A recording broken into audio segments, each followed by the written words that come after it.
Peke ba talaga ni Hazel yung pirma ni Manuel? Pambihira ka naman eh. Bakit pa kasi tinotolerate mo yung kaibigan mo? Miles, kaibigan natin. Alam mo naman yung issue, di ba? Pinipeste ni Felma si Hazel.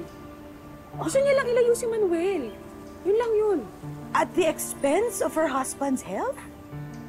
Miles, Hazel is a good nurse. Alam niya pagalingin yung asawa niyang si Manuel. And intindihin na lang natin siya. She's been through a lot. Bakit? Ha, Alice? Siya lang ba yung may pinagdadaanan, ha? But you know what this time? She has really crossed the line.